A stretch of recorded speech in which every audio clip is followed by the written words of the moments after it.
Bismillahirrahmanirrahim. Assalamualaikum warahmatullahi wabarakatuh. Alhamdulillah, nahmaduhu wa nasta'inuhu wa nastaghfiruh wa na'udzu billahi min shururi anfusina wa sayyiati a'malina. May yahdihillahu fala mudilla lahu wa may yudlil fala hadiya lahu. Asyhadu an la ilaha illallah wahdahu la syarika lah wa anna Muhammadan 'abduhu wa rasuluh wa anna Isa 'abdullahi wa ibnu amatihi wa kalimatuhu alqaha ila Maryam wa ruhun minhu wa anna al-jannata haqq wa anna an-nara haqq. Allahumma shalli wa sallim wa barik ala sayyidina Muhammadin wa ala alihi wa ashabihi ajma'in, amma ba'd. Subhanak لا علم لنا إلا ما علمتنا إنك أنت العليم الحكيم. اللهم وفقنا لما تحب وترضى من القول والعمل والنية والهدى إنك على كل شيء قدير ولا حول ولا قوة إلا بالله. Jamaah kaum muslimin rahimakumullah, bersyukurlah kita kepada Allah Subhanahu wa taala yang telah memberikan nikmat kepada kita nikmat iman dan nikmat aman dan juga nikmat sehat walafiat serta nikmat taufik untuk taat kepadanya. Bersyukur Allah telah melangkahkan kaki kita majelis yang mulia ini, majelis ilmu, majelis zikir. Inilah di antara sebaik-baik waktu dari bagian umur kita setelah melaksanakan kewajiban-kewajiban kepada Allah, ibadah-ibadah wajib. Tidak ada pengisian waktu dalam hidup kita yang lebih utama selain daripada thalabul ilmi, menuntut ilmu asal dengan niat yang benar lillahi ta'ala. Semoga Allah yang Maha Rahman dan Rahim membaguskan niat kita, hati kita semata-mata mengharapkan ridha Allah, pahala Allah di akhirat kelak. Amin. Jemaah kaum muslimin rahimakumullah, pada malam hari ini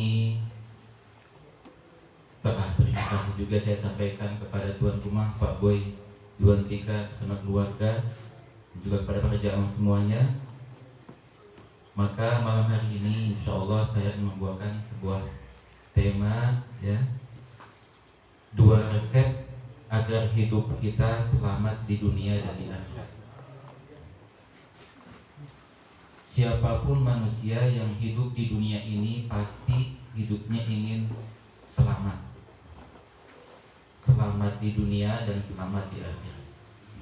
Kita sebagai orang beriman mengimani adanya kehidupan dunia dan mengimani adanya kehidupan akhirat. Dan tentu saja kita semua pun menginginkan dan mengharapkan hidup kita di 2 dunia itu, dunia dan akhirat itu, kita hidupnya selamat. Bicara tentang keselamatan atau selamat ini, tentu kita akan berpikir selamat dari apa? Selamat itu biasanya dalam pikiran kita selamat dari musibah. Kita ingin hidup kita selamat dari musibah di dunia dan selamat dari azab Allah di akhirat. Kita ingin hidup kita selamat dari bencana alam, selamat dari kebakaran, dari segala hal yang buruk dalam hidup. Secara umum kita ingin hidup kita ini selamat dari segala keburukan-keburukan di dunia dan segala keburukan-keburukan di akhirat. Di sini saya membawakan 2 resep. Resep itu adalah panduan-panduan atau tata cara bagaimana kita meraih satu tujuan tertentu. Ustaz, dari mana tentu bisa tahu 2 resep ini bisa menjadikan kita selamat dunia akhirat? Ya, jadi 2 resep ini adalah di antara bagian-bagian yang banyak dalam Islam, konsep-konsep keselamatan dalam Islam. Banyak konsep-konsep keselamatan dalam Islam, jalan-jalan keselamatan dalam Islam.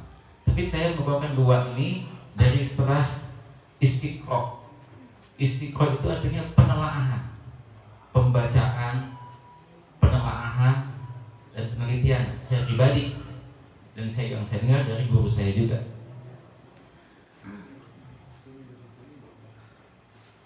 Resep yang pertama adalah jika kita ingin selamat dunia dan akhirat, langsung saja adalah sering-seringlah kita beristighfar dan bertaubat kepada Allah Subhanahu wa taala. Di sini mungkin kita bertanya, apa hubungannya keselamatan dengan istighfar dan taubat kepada Allah Subhanahu wa taala? Perlu kita ketahui terlebih dahulu. Secara umum, kalau kita melihat nas-nas Al-Quran, kalau kita melihat nas-nas hadis-hadis Rasulullah SAW, orang itu celaka atau bahkan suatu kaum itu binasa, itu ada sebabnya. Dan kita tahu Allah itu nggak zalim. Allah Maha Adil. Wa ma kana Allah liyadhlimahum walakin kanu anfusahum yadhlimun. Allah enggak pernah zalim kepada manusia, tapi justru manusia yang zalim kepada dirinya sendiri. Kita coba melihat sejarah lembaran-lembaran umat-umat terdahulu. Allah memberikan nas dalam Al-Qur'an, fakullan akhadna bidzambi. Setiap umat-umat yang aku binasakan di zaman dahulu itu, akhadna bidzambi, kami siksa mereka, kami binasakan mereka. Bidzambi itu ada ba dalam kaidah bahasa Arab, huruf ba di sana disebut ba sababiyah. Artinya bidzambi ada sebab. Kenapa kami Allah menyiksa mereka? Kenapa kami Allah membinasakan mereka? Bidzambihi, sebab dosa-dosa umat tersebut. Jadi Al-Quran dan hadis, bahkan para ulama sepakat ijma bahwa sumber kecelakaan manusia di muka bumi ini, sumber kebinasaan, kecelakaan, tidak selamat di dunia dan di akhirat, tiada lain kecuali dosa-dosanya sendiri. Makanya ada sebuah kalimat hikmah yang sangat luar biasa dari sahabat Ali bin Abi Thalib radhiyallahu anhu. La yarjuwanna illa rabbah wa la yakhafanna illa dzambah. Janganlah kalian mengharapkan kecuali hanya berharaplah kepada Allah Subhanahu wa taala. Dan janganlah kalian merasa takut kecuali justru takutlah dengan akibat dosa-dosa kalian sendiri. Umat-umat terlalu dibinasakan. Contohnya apa? Fakullan akhadna bidzambi faminhum man arsalna alaihim hasiba. Di antara umat terdahulu ada yang dihujani dengan hujan batu. Umat siapa tuh? Nabi Lut. Dijungkir balikan, diangkat, Qaryatul Lut, kampungnya Nabi Lut diangkat oleh sayapnya Jibril. Karena apa dosanya? Nabi Lut homoseksual, Sodom, sesama jenis. Laki-laki senang kepada laki-laki. Diangkat oleh sayapnya Jibril, diangkat ke atas langit, dibalikan sehingga jatuh. Minhum man arsalna hasiban wa minhum man khasafna bihil ardh. Ada kaum, ada manusia yang ditelan oleh bumi. Siapa tuh? Ditelan oleh bumi siapa? Yang hartanya itu ditelan dia sama bumi. Qarun itu ada dalam Al-Quran, disebut Qarun. Makanya orang nemu harta galian dalam tanah, nemu harta karun. Jadi sejarahnya ada dalam zaman dahulu harta karun. Wa minhum man khasafna bil ardh wa minhum man aghraqna. Ada juga kaum yang ditenggelamkan, dibinasakannya. Siapa itu? Fir'aun dan kaum Nuh. Ditenggelamkan dalam lautan. Dan Allah menutup ayat itu dengan ungkapan wa ma kana Allahu liyadhlimahum. Allah menyiksa mereka itu bukan karena Allah zalim kepada mereka, enggak. Walakin kanu anfusahum yadhlimun, tapi karena mereka sendiri yang mendolimi karena sebab dosa-dosa mereka.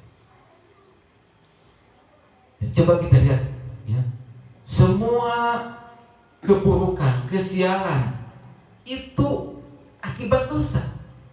Bukankah bapak kita Nabi Adam alaihissalam dikeluarkan dari surga turun ke bumi karena apa? Berbuat satu dosa.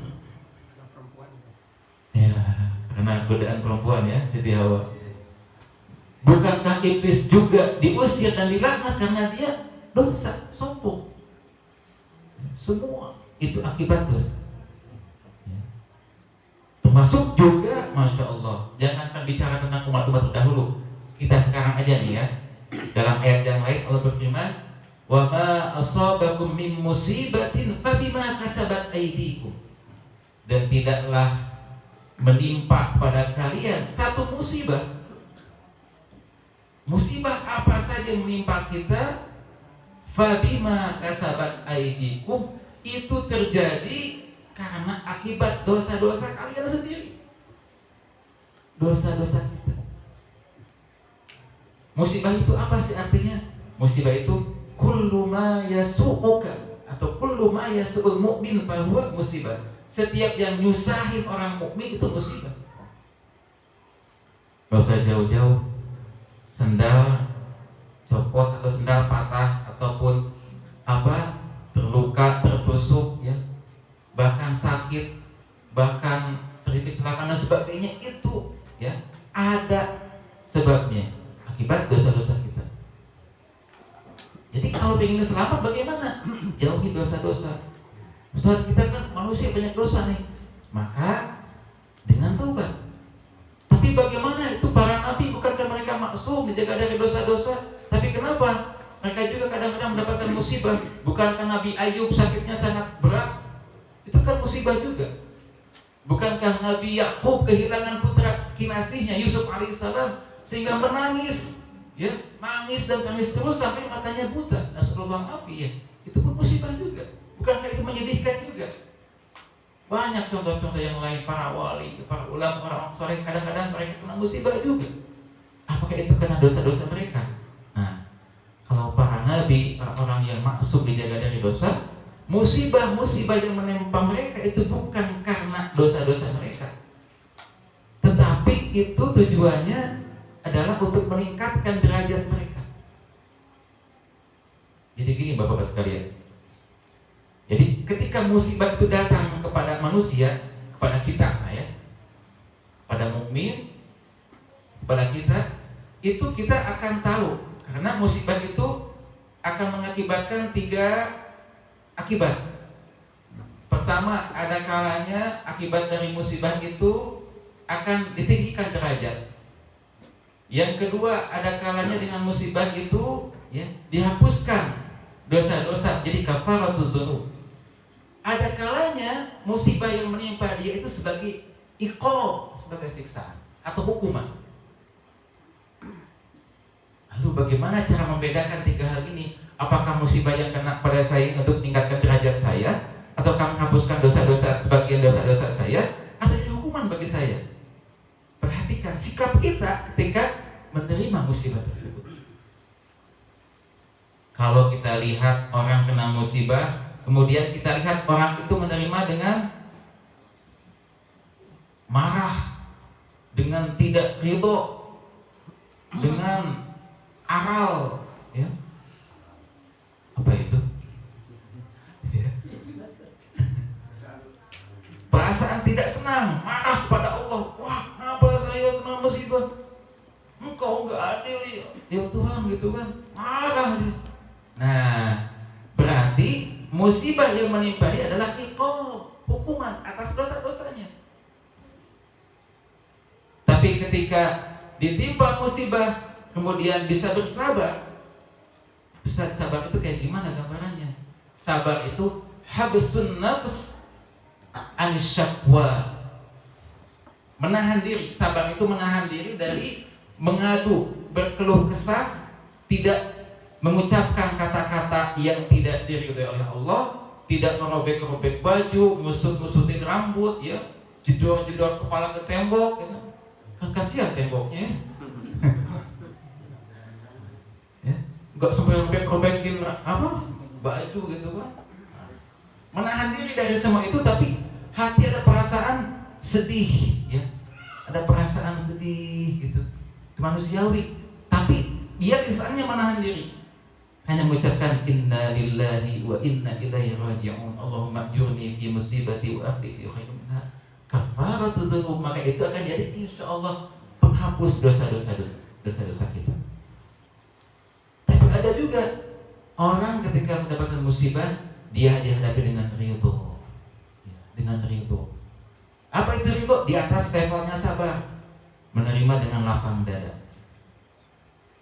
Menerima dengan tenang gitu ya. Sama aja kayak kena musibah atau nggak kena musibah, dia hatinya sama aja. Nah ini lebih tinggi, memang agak susah.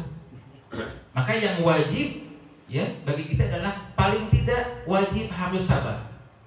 Karena kalau keluar dari sabar jatuhnya pada apa?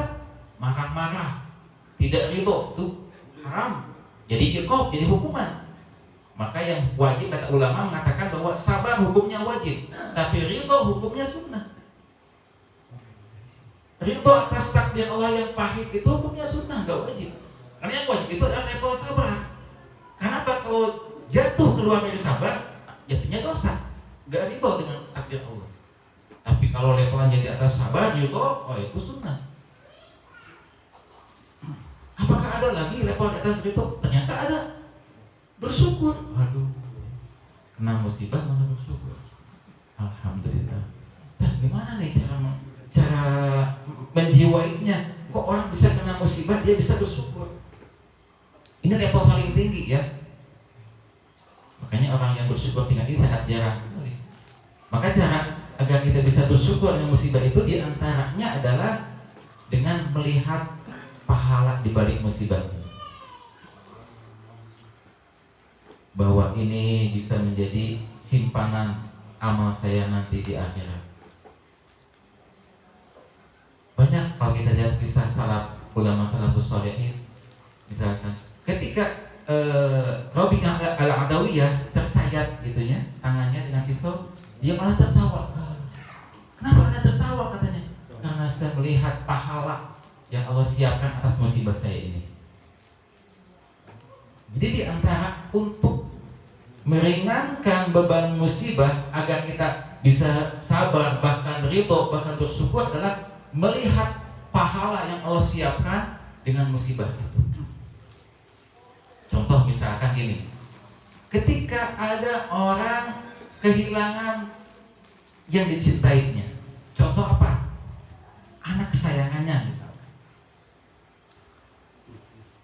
Maka ketika malaikat mencabut anak kesayangan ya seseorang itu, ditanya oleh Allah Subhanahu wa taala, "Wahai malaikat, apa yang kamu dengar dari si fulan tersebut ketika anak kesayangannya aku ambil?"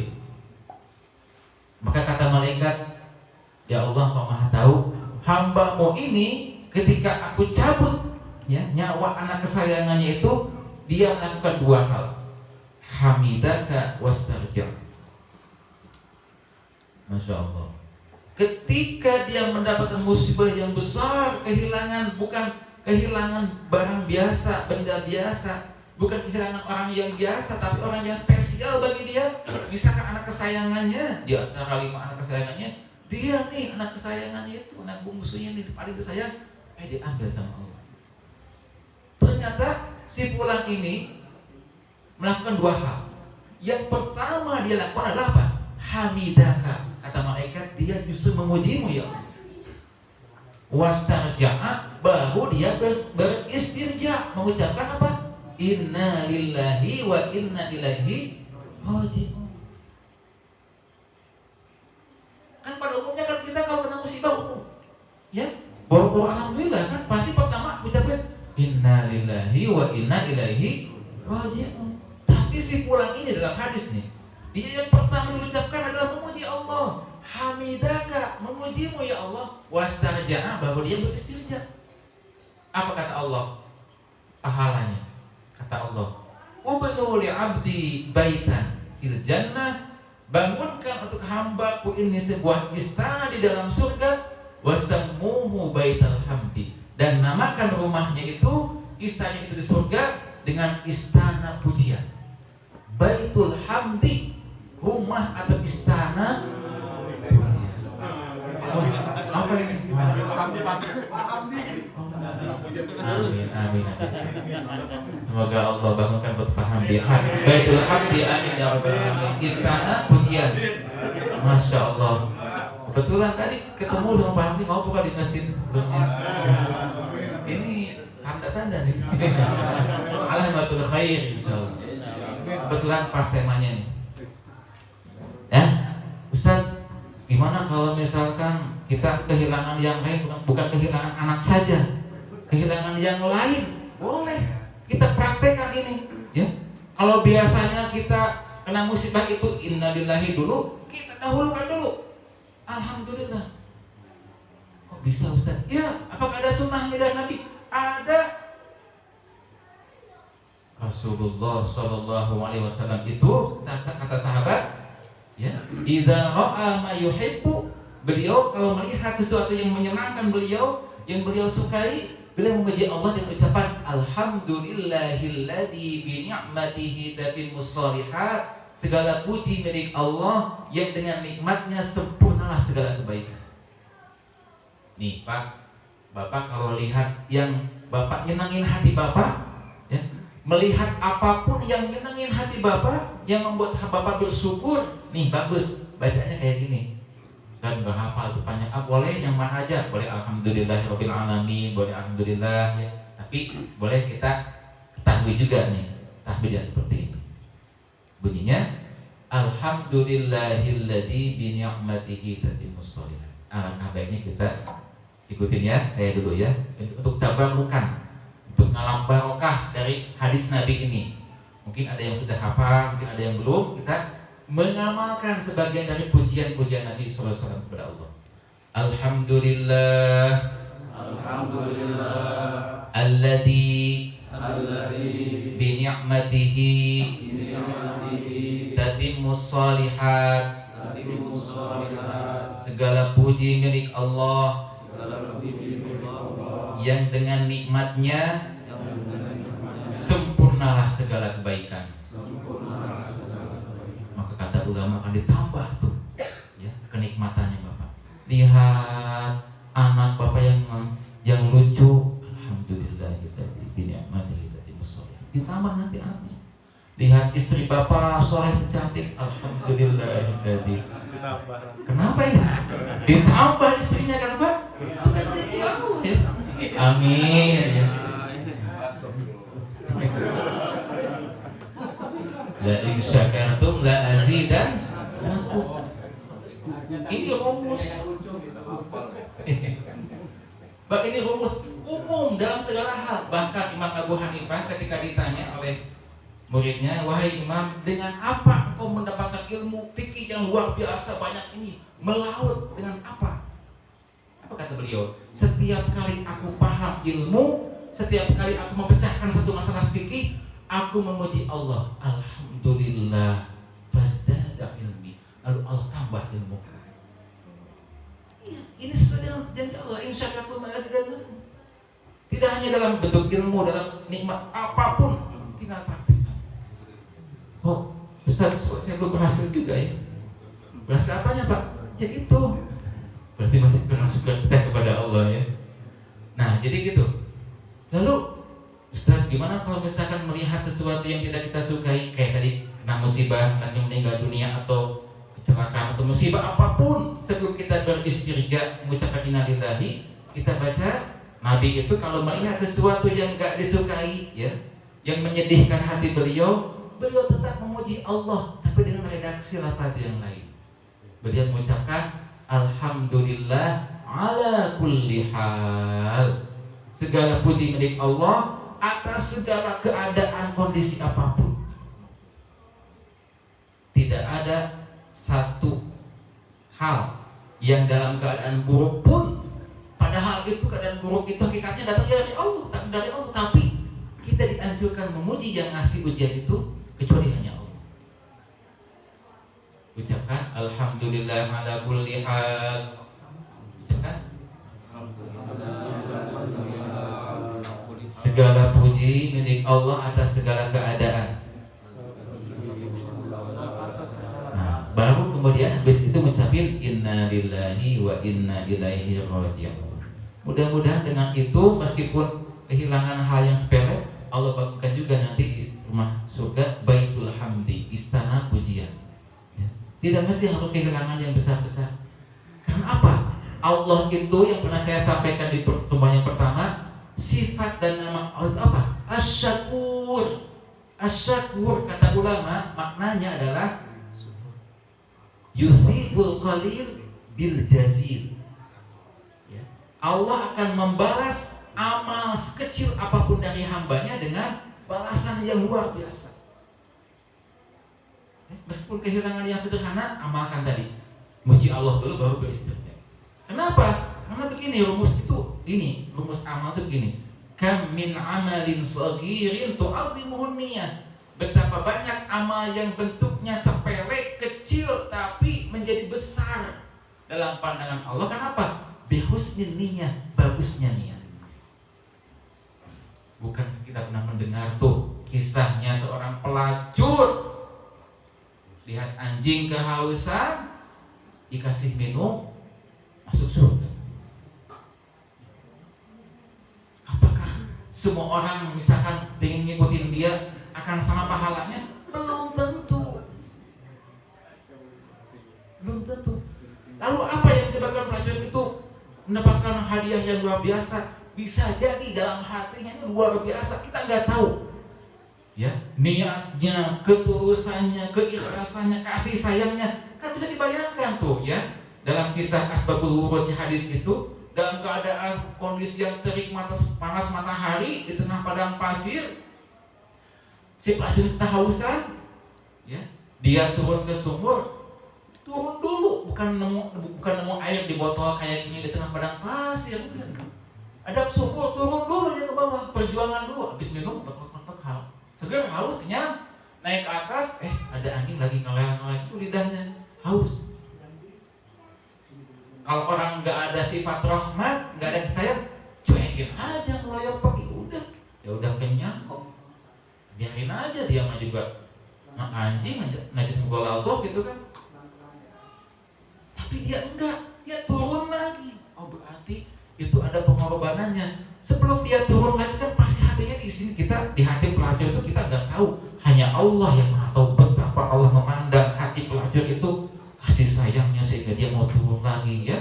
Karena nggak ada ember, nggak ada gayung kan, susah gimana caranya? Dia lepas sepatunya, dia bawa air, dimasukin air dalam sepatu, digigit.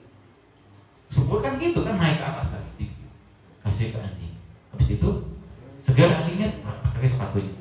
Mungkin dia menyangka dalam pandangan dia itu kan amalnya kecil, tapi dalam pandangan Allah dia besar. Apa yang rahasianya? Dalam hatinya, keikhlasannya. Karena Allah yang dilihat oleh Allah itu hanya dua dari kita, Pak. Gak lihat yang lain. Allah gak lihat bentuk rupa kita kayak gimana, kulitnya kayak gimana, hitam, putih, kuning, atau matanya sipit, atau besar, atau gimana rambutnya. Enggak, mobil kita apa mereknya? Enggak, Allah jumlah kita berapa? Enggak. Innallaha la yanzuru ila suwarikum wala ila amwalikum, Allah melihat apapun. Walakin yanzuru ila qulubikum wa a'malikum. Tapi Allah lihat hati kalian dan amal kalian. Tapi yang paling penting hati. Maka kata ulama sebaliknya, wa kam min amalin kabirin tusaghiruhun niyah. Betapa banyak amal yang kelihatannya dalam pandangan manusia itu amal yang besar, wah, mewah, tapi jadi kecil dalam pandangan Allah. Kenapa? Bisu'in niyah, buruknya niat. Pergi haji itu kan amal besar, ongkosnya tinggi. Kalau niatnya hanya ingin dapat gelar haji, jatuh. Pergi umroh, bersedekah dan sebagainya. Sini, saya mau kasih uang ya. Foto dulu. Wah, bisa ya. Jangan habis pahala kita ya. Allah. Jadi seperti itu.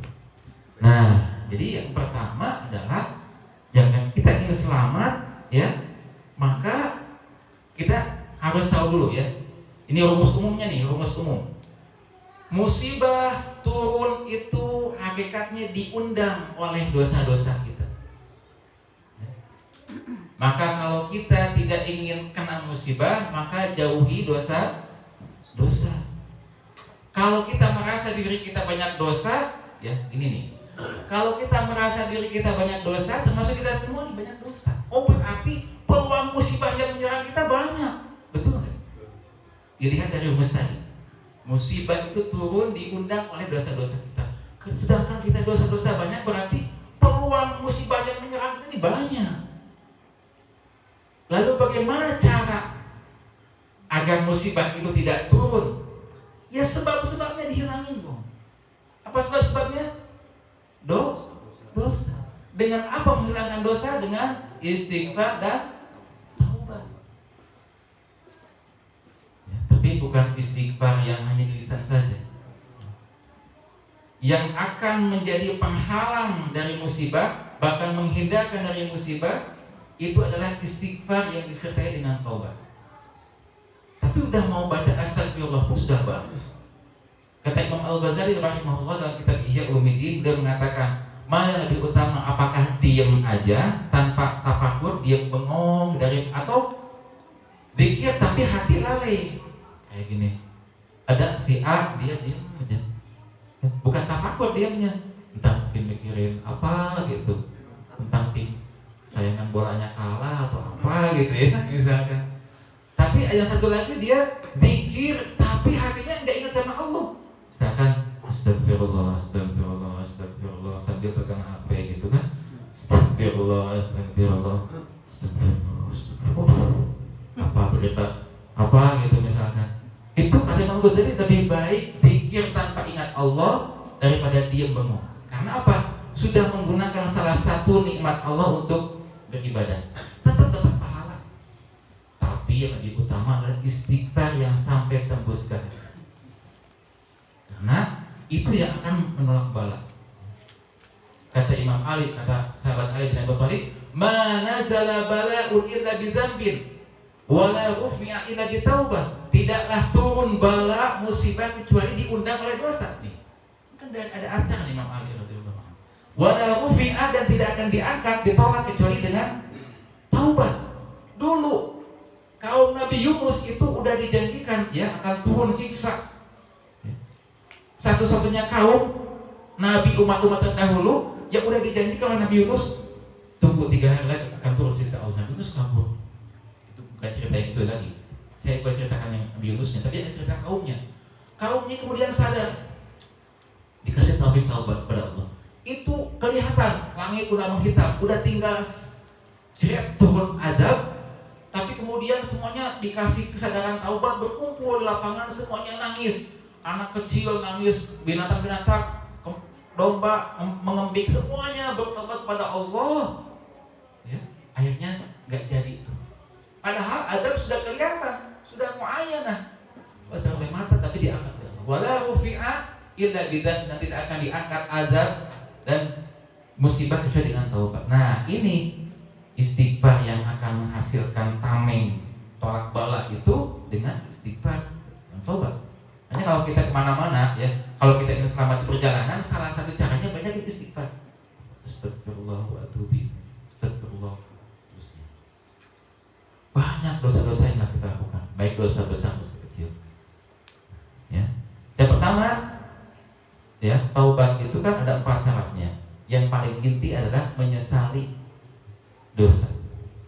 Menyesal, ya Allah, atas semua dosa. Menyesali itu benar-benar bukan karena apa ya? Oh, menyesali karena malu sama orang lain. Tapi benar-benar menyesal telah melanggar larangan. Menyesal, jujur dalam hati menyesal. Kemudian kedua, bertekad tidak akan mengulangi, berjanji. Ustaz, gimana dong kalau berjanji? Nanti gimana? Saya kan makhluk yang lemah, nanti kena dosa lagi. Nah, kata ulama disiasati kayak gini. Udah, yang penting janji aja. Ya Allah, saya akan berjanji, berusaha tidak akan mengulangi lagi dosa itu. Ya. Supaya sah taubatnya. Kalau nanti misalkan qadarullah terjadi dosa lagi, ya taubat lagi kayak gitu. Allah gak akan bosen menerima taubat kita. Gak akan bosen. Gak ada istilah bosan bagi Allah. Innallaha la yamal hatta tamallu. Kalian aja yang bosan, kata Rasulullah SAW. Masya Allah, sampai Allah mengundang nih hamba-hambanya. Qul ya ibadiyalladzina asrafu ala anfusihim la taqnatu min rahmatillah. Innallaha yaghfiru dzunuba jami'an. Qul, katakan Muhammad, Allah nyuruh nabinya untuk mengatakan kepada umatnya, ya ibadi, wahai hamba-hambaku, kata Allah, ini hamba udah melampaui batas masih dipanggil oleh Allah hamba-hambaku, bukan pelaku dosa kecil, ya, tapi melampaui batas. Alladzina asrafu ala anfusihim la taqnatu min rahmatillah. Jangan kalian putus asa dari rahmat Allah. Innallaha yaghfiru dzunuba jami'a. Sesungguhnya Allah akan mengampuni semua dosa-dosa kalian. Innallaha ghafurur rahim. Allah itu Maha Pengampun dan Maha Penyayang. Menyesal, berjanji, jatuh pada dosa lagi, tobat lagi, enggak apa-apa. Kenapa? Kata ulama, jangan sampai digoda oleh setan. Kamu percuma kamu tobat sampai juga bikin dosa lagi. Jangan, tobat aja. Bagaimana cara mengalahkan bisikan setan? Bisikan pada setan kayak gini, bisa jadi dosa yang sudah saya tobat di barusan ini, bisa jadi itulah dosa terakhir saya sebelum saya mati. Ini kunci, Pak. Ingat ya, ini kunci penting supaya kita nggak bosan tobat kepada Allah, supaya kita nggak malu tobat kepada Allah. Allah mah nggak, Masya Allah, Maha baik. Bahkan Allah, kalau kita sering taubat, Pak, bolak-balik taubat, apa buahnya? Innallaha yuhibbut tawwabin. Justru dicintai oleh Allah. Sesungguhnya Allah dalam Al-Quran nih, sesungguhnya Allah mencintai orang yang bolak-balik sering taubat. Tawwabin itu orang yang banyak bertaubat. Banyak bertaubat, menyesal, berjanji, dan kemudian berhenti dari dosa. Nah, ini yang keempat nih. Kalau dosa sama Allah mah enteng, mudah ya. Karena apa? Huququllah tubna 'ala musamaha. Hak-haknya Allah, kita berdosa sama Allah itu dibangun atas dasar kemudahan. Tinggal istighfar, nyesal dalam hati, janji nggak akan mengulangi, udah diampuni. Tapi awas, hati-hati nih. Walakin huququl ibad tubna 'ala musyahah. Tapi hak-haknya manusia, dosa yang berkaitan dengan manusia, itu didasari dengan saling menuntut. Meskipun beristighfar 1000 kali, tapi kalau dosanya berkaitan dengan manusia, belum minta maaf, belum dihalalkan, gak akan diampuni oleh Allah. Nah, ini makanya akibat apa? Kedzaliman. Ya. Banyak dosa-dosa yang berkaitan dengan manusia. Di antara contohnya dosa besar ini, semoga Allah jauhkan kita dan keturunan kita dari dosa ini. Dosa yang zaman sekarang ini, Allah naudzubillah min dzalik, sudah meluas. Apa itu? Dosa perzinahan. Naudzubillah. Ustaz, gimana kalau ada orang di masa lalunya, mungkin di masa lalunya, masa jahiliyahnya, entah masa ketika di SMA atau masa kuliahnya dulu pernah melakukan hubungan terlarang, taubatnya gimana? Misalkan ada orang pernah berbuat zina masa lalu, kan zina itu kan hubungan yang terlarang di luar akad nikah, ya kan? Dan zina ini terbagi pada dua jenis. Ada zina yang S3, suka sama suka, ya. Entah mungkin misalkan ya, tidak dengan yang masa lalu, katakanlah bahasanya itu pacar atau kekasih apa, terjadi hal seperti itu, terjadi perzinahan suka sama suka, itu tetap dosa. Tapi ada zina yang bukan dasar suka sama suka, karena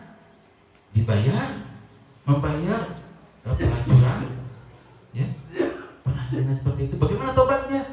Kalau dosa zinanya karena dasar suka sama suka, maka perempuan dan laki-laki itu harus bertobat kepada Allah, kemudian jangan disebarkan.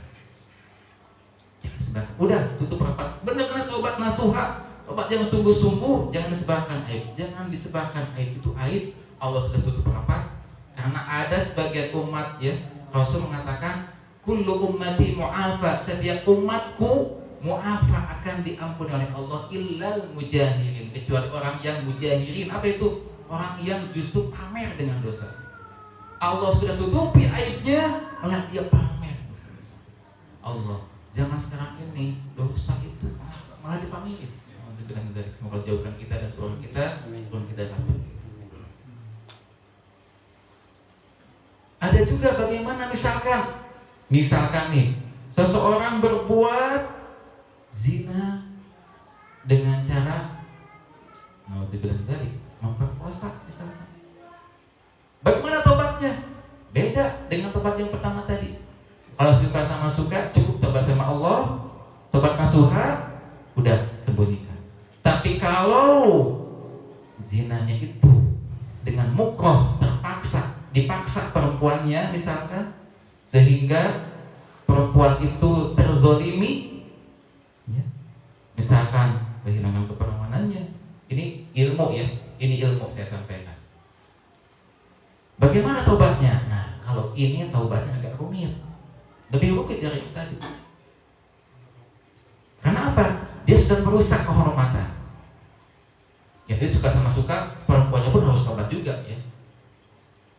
Kalau yang dipaksa ini, mukroh ini, maka kata ulama tidak cukup tobat kepada Allah.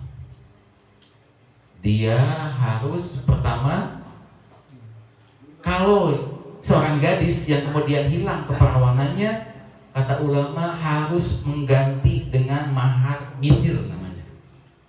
Ustaz, apa itu mahar mitil? Ini panjang nih. Ya nggak apa-apa ya, bisa nantilah lanjut yang lain. Ya, jadi harus membayar sebagaimana dia saudarinya ketika nikah mahar. Misalkan dia punya kakak perempuan nikah, maharnya biasanya segitu. Ya, misalkan dia punya kakak perempuan, maharnya dikasih maharnya segitu karena dia keluarganya stratanya begini, pendidikannya itu beda dengan keluarga yang miskin atau yang beda, ya, beda maharnya, mahar misalnya beda. Oh, ini keluarganya terpandang, maka maharnya misalkan katakanlah 10 juta misalkan, mudahnya gitu 10 juta. Yang ini kurang, misalkan 1 juta misalnya, ini gambaran contohnya. Maka harus bayar mahar mitil dan kemudian harus minta gitu. Nah ini kalau nggak ridho itu tetapnya ridho, ada tujuannya di akhir. Nah kenapa? Tapi kalau yang mohon maaf, ini ilmu, ketika yang di perkosaan itu adalah janda, karena dia janda itu sudah tidak perawanannya, tidak ada bayar mahar mitil, tidak ada penggantian uang, tapi dia harus tobat pada Allah juga minta maaf. Nah ini beratnya ketika berhubungan dengan manusia. Kalau tidak dimaafkan di dunia, nanti ada hisab di akhir. Ada hisab. Ustaz, gimana Ustaz? Ada misalkan orang, bukan hanya dosa zina aja ya, dosa yang lainnya berkaitan dengan manusia, apa aja, pernah menzalimi, pernah menyakiti, ngambil hartanya, atau merusak kehormatannya, apa saja yang berkaitan dengan manusia. Saya udah minta maaf Ustaz, tapi dia nggak maafin saya. Gimana itu? Maka kata ulama, kalau udah seperti itu, udah antum kembali pada Allah, benar-benar taubat kepada Allah, banyak-banyak istighfar, dan siapkan cadangan amal antum. Karena bisa jadi dia akan minta dibayar dengan amal soleh. Ini nih, makanya kata ulama, ittaqul dzul, fa innal dzulma dzulumatun yaumil qiyamah. Jauhi oleh kalian kedzaliman kepada manusia. Dan kedzaliman kepada manusia itu akan menjadi kegelapan di hari kiamat. Jadi yang pertama ya, resep supaya kita selamat dunia akhirat adalah sering-seringlah beristighfar dan taubat kepada Allah Subhanahu wa ta'ala. Baik Bapak sekalian, untuk sementara sampai di sini dulu, mungkin nanti kita sambung lagi insyaallah. Mungkin ada pertanyaan sebelum kita muhasabah dan juga istighfar, taubat dan berdoa. Saya persilakan. Ya, silakan. Tadi Pak Ustaz memberikan gambaran atau pernyataan kita mensyukuri nikmat tadi, melihat sesuatu atau mendapatkan keberkahan tadi dengan apa itu. Bagaimana dengan pengucapan Masya Allah? Apa perbedaan Masya Allah dan Alhamdulillah di sini? Bagus ya. Apa perbedaan kalimat Masya Allah dan Alhamdulillah? Lalu penggunaannya yang tepat kayak gimana? Pertama, Alhamdulillah itu artinya segala puji milik Allah. Ini berkaitan dengan nikmat yang turun kepada kita. Kita bersyukur dengan mengucapkan Alhamdulillah. Orang belum dianggap bersyukur, kata ulama, belum dianggap bersyukur kalau dia belum mengucapkan Alhamdulillah. Karena syukur itu rukunnya 3. Lisannya ngucapin Alhamdulillah, hatinya meyakini bahwa nikmat yang datang kepada kita ini adalah dari Allah, bukan dari yang lain. Kemudian menggunakan fasilitas nikmat itu untuk di jalan Allah yang Allah ridhoi. Jadi itu syukur. Atau Alhamdulillah ini diucapkan ketika kita dapat musibah. Ya, dapat musibah, lihat sesuatu yang kita nggak sukai, ucapkan Alhamdulillah ala kulli hal. Selesai. Kalau Masya Allah, ini penggunaannya beda lagi. Dan ada yang kelirunya di sini. Masya Allah dan Subhanallah, Pak. Kita kalau lihat pemandangan yang indah nih, maca Masya Allah atau Subhanallah? Hah? Masya Allah. Ada Subhanallah ada? Subhanallah? Masya Allah, betul.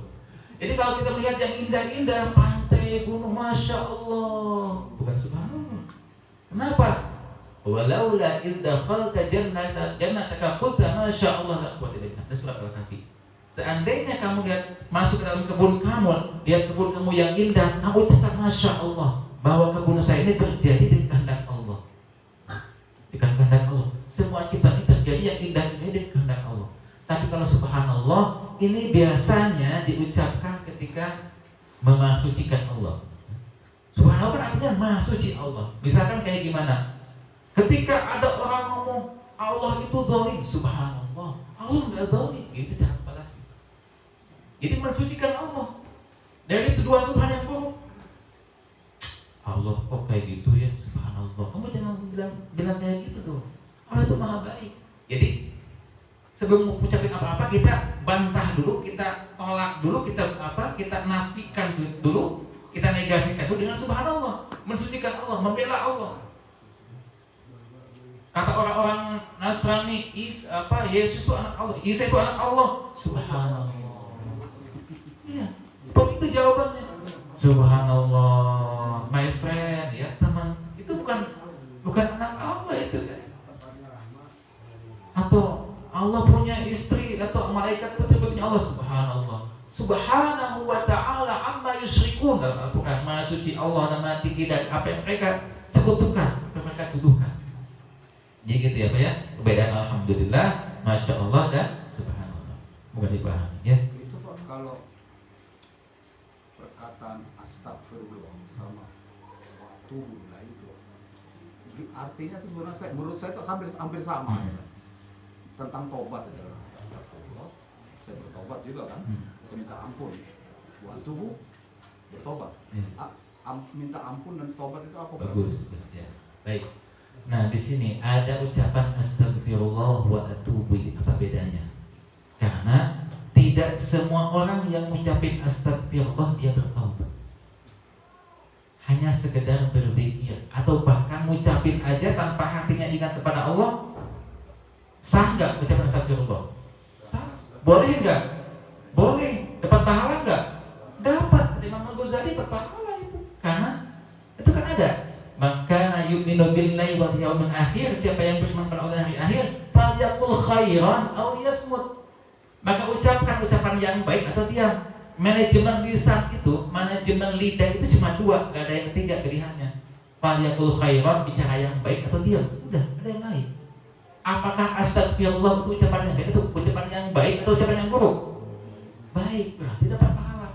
Ya. Jadi tidak semua orang yang mengucapkan astagfirullah itu dia bertaubat. Dia hanya sekedar dikir atau bahkan gak ingat sama Allah pun sah dapat pahala. Tapi ketika yang mengucapkan wa atubu ilaihi, dan aku bertaubat kepada Allah, aku kembali kepada Allah, maka dia itu orang yang bertaubat, yang memenuhi 4 syarat tadi. Menyesal, berjanji, ya, berhenti dari dosa dan minta dihalalkan kepada manusia. Makanya kata ulama, sebelum istighfar itu kita bagusnya gini, ya, ini rumus umum. Bahkan sebelum zikir apapun, jangan dulu lisan ngucap, tapi hadirkan dulu perasaan dalam hati. Contoh, kalau mau zikir istighfar, apa perasaan dalam hati yang perlu kita timbulkan? Apa? Menyesal. Kalau kita ingin zikir la ilaha illallah, apa perasaan dalam hati yang kita munculkan? Keesaan Allah, bahwa selain Allah Tuhan palsu, munculkan dulu dalam hati. Kalau kita ingin mengucapkan misalkan sholawat pada Nabi, jangan langsung ucap sholawat. Apa yang kita munculkan dalam hati? Mahabbah, rasa cinta kepada Nabi, melakukan Nabi. Nah, itu idealnya kayak gitu. Baru setelah dari hati timbul desiran-desiran, misalkan menyesal, baru naik ke lisan astagfirullah, baru.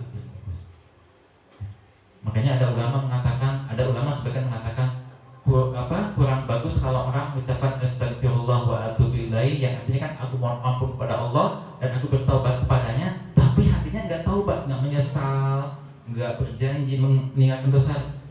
Tapi kata ulama yang lain, nggak apa-apa kok, karena itu sudah ada juga dari nabinya. Ya, mangqala, siapa orang yang mengucapkan astagfirullah wa astagfirullahalladzi la ilaha illa huwal hayyul qayyum wa atubu ilaih, ghufira lahu walau kana farra min az-zahab.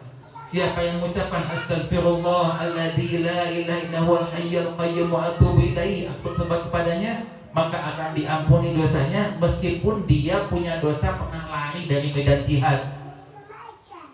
Itu Pak, dosa lari dari medan jihad itu bukan dosa kecil, dosa besar, tapi diampuni dengan barokah istighfar ini. Baik Bapak sekalian, sampai sini dulu. Nanti insya Allah kalau ada kesempatan di waktu bersama, kita muhasabah sejenak Bapak sekalian, Bapak muslimin rahimakumullah. Kita bersyukur kepada Allah dikumpulkan majlis yang mulia ini. Kita ini makhluk manusia yang penuh dosa, menyadari saya bicara di sini bukan berarti lebih baik dari bapak-bapak sekalian, bukan lebih baik lebih sedikit dosanya dari bapak-bapak sekalian, bisa lebih banyak. Tapi kita saling mengingatkan, mudah-mudahan ini bisa bermanfaat buat kita, ingetin diri kita masing-masing, termasuk diri saya juga. Kita mohon ampun kepada Allah atas semua dosa-dosa kita. Yang pertama adalah kita menyadari, akui bahwa kita ini banyak dosa-dosa besar, dosa-dosa kecil. Ya Allah, Kau Maha Pengampun. Ya Allah, ampun dosa-dosa kami. Ya Allah,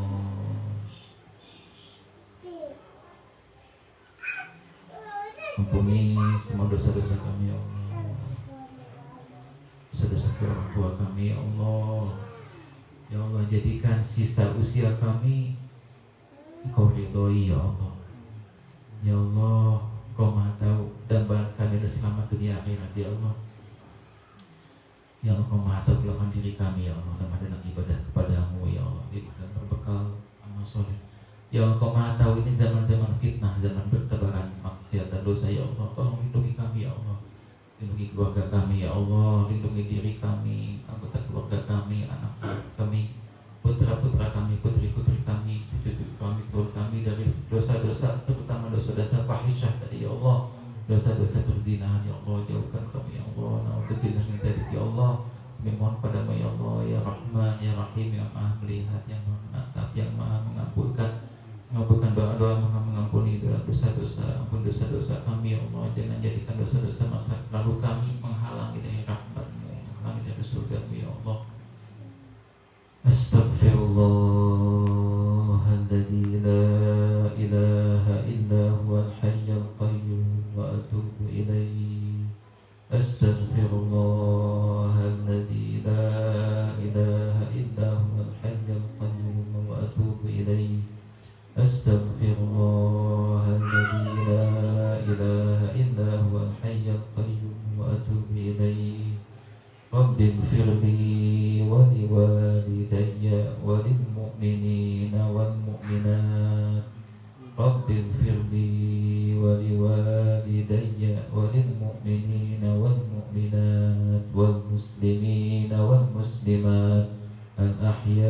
منهم والأموات رب اغفر لي ولوالدي وللمؤمنين والمؤمنات والمسلمين والمسلمات الأحياء منهم والأموات.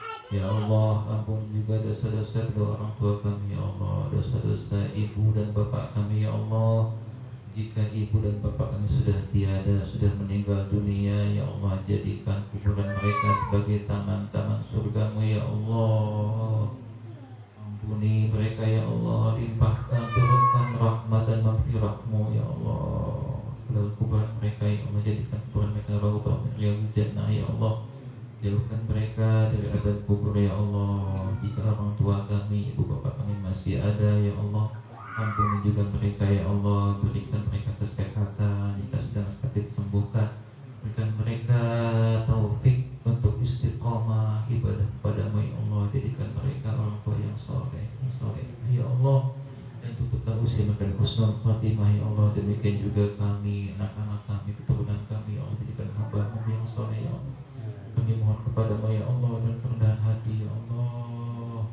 Ya Hayyu ya Qayyum, la ilaha illallah, la ilaha illallah, la ilaha illallah, la ilaha illallah, la ilaha illallah, illallah, la ilaha illallah, la ilaha illallah, la ilaha illallah. Subhanallah wa bihamdihi, subhanallah wa bihamdihi, subhanallah wa bihamdihi, subhanallah wa bihamdihi, subhanallah wa bihamdihi. Alhamdulillah, alhamdulillah, alhamdulillah, alhamdulillah, alhamdulillah, alhamdulillah, alhamdulillah, alhamdulillah, alhamdulillah. Allahu akbar, Allahu akbar, Allahu akbar, Allahu akbar, Allahu akbar. La hawla wa la quwwata illa billah, la hawla wa la quwwata illa billah, la hawla wa la quwwata illa billah. Allahumma salli ala sayyidina Muhammad wa ala ali sayyidina Muhammad. Allahumma salli ala sayyidina Muhammad wa ala ali sayyidina Muhammad. Allahumma salli ala sayyidina Muhammad wa ala ali sayyidina Muhammad. Alhamdulillahirabbil alamin, hamdan katsiran thayyiban mubarakan fi. Allahumma inna nas'aluka bi annana nashhadu annaka antallah la ilaha illa anta al-ahad as-samad alladzi lam yalid wa lam yulad wa lam yakul lahu kufuwan ahad. Rabbana ighfir lana wa liwalidina wa limashayikhina wa lithullabina wa li ahli buyutina wa li arhamina wa li ashabil huquqi alaina wa li jami'il mu'minin wal mu'minat wal muslimin wal muslimat al-ahya'i wal amwat. Allahumma aslih ummata Muhammad, Allahumma barik ummati Muhammad, Allahumma arham ummata Muhammad. Ya Allah, tolonglah saudara-saudara kami di Palestina, di Gaza, ya Allah. Ya Allah, lindungi mereka, ya Allah. Jagalah mereka, ya Allah. Tolonglah mereka, ya Allah, atas orang-orang zalim Yahudi, atas orang-orang zalim Yahudi, ya Allah. Allah mansur ahla Gaza ala Yahudil mu'tadin. Allah mansur ahla Gaza ala Yahudil mu'tadin.